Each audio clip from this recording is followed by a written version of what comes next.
My name is Daniel Whitfield, an adult Hispanic VL Slurks. My name is Daniel Whitfield, and I never thought 6 dead tree stumps would end up teaching an entire homeowners association how property law actually works. It started on a Tuesday morning when I found 4 massive oak stumps dumped along my back fence line, bark still wet, roots torn, dragged straight off the golf course behind my house. No note, no warning, no permission. Just debris, sitting on what my deed clearly marked as my land. When I called the HOA office, the woman on the phone told me, almost bored, that the maintenance strip behind my fence belonged to the association. I asked her to show me where that was written. She hung up. Before I tell you what happened next, if you enjoy real property law stories that actually teach you something, follow HOA Justice Files. I started documenting cases like mine, because too many homeowners get bullied by boards who count on people never checking the actual paperwork behind their own front door. 2 days later, HOA President Carol Denning showed up uninvited, gesturing at my fence like she owned it. "This strip has always been common area," she said, arms crossed, voice syrupy with false authority. I asked for the recorded plat map. She smiled and said, "You'll get a letter," like that was supposed to scare me. The letter came fast. An official-looking violation notice citing unauthorized obstruction of association maintenance easement, demanding I remove nothing, because there was nothing of mine there, but threatening a $75 per day fine if I didn't restore the area to HOA standards. I read it twice. There was no easement number listed anywhere. When I didn't respond with panic, Carol escalated.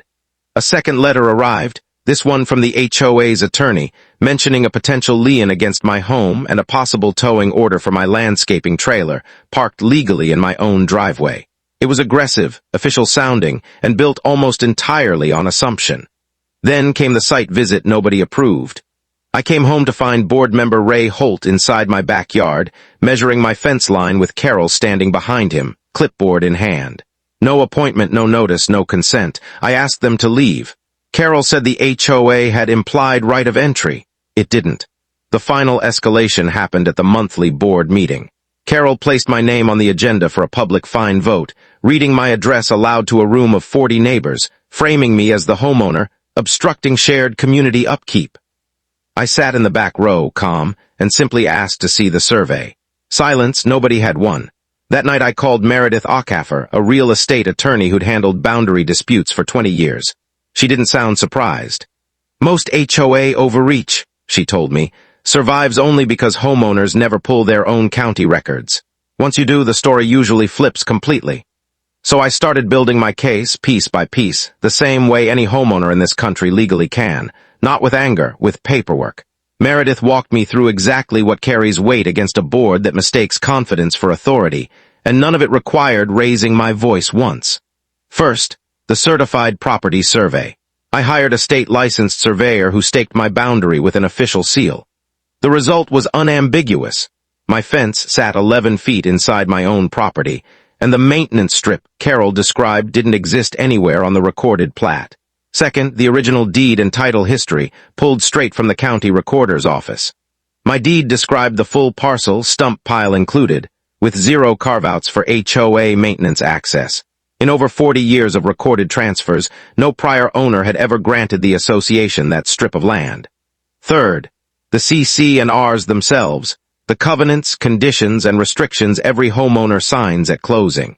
Section 4.2 defined common areas explicitly by parcel number. My backyard wasn't listed. The HOA had been informally treating private land as shared property for years, and nobody had ever challenged it until now. Fourth, easements. Meredith pulled every recorded easement attached to my property. There was a utility easement for underground cable, nothing more. No landscaping easement, no golf course maintenance easement, nothing granting the HOA any right to dump debris or enter without consent. The absence of a document became the whole case. Fifth, state statute. Our state caps HOA fines and requires documented authority before any lien filing. Carol's letters cited none of it. Meredith drafted a formal response by certified mail, attaching the survey, the deed, the CC&R excerpt, and a demand that the association remove its debris from my land within 10 days. I sent copies to every board member, the HOA's own attorney, and the property management company. Certified mail, signed receipts, a clean paper trail nobody could later deny existed. Then quietly I hired a small excavator crew and had those same stumps hauled off my land, straight onto the golf course's own fairway edge, exactly where they belonged. The reaction was immediate. Golfers complained. The course superintendent complained louder. Carol tried to accuse me of trespassing on association property, until Meredith reminded everyone in writing that the fairway was, in fact, association property, unlike my backyard, which very much was not.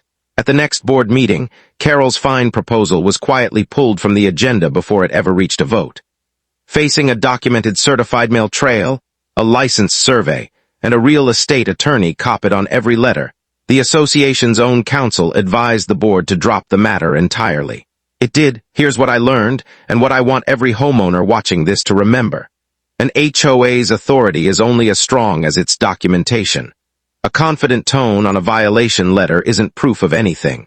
Your real protection lives in 3 places.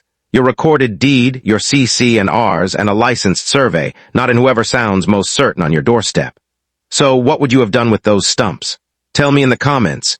And if this story helped you understand your own rights a little better, like this video and follow HOA Justice Files for more real property law breakdowns. Because the best defense against overreach has always been the paperwork already sitting in your own name.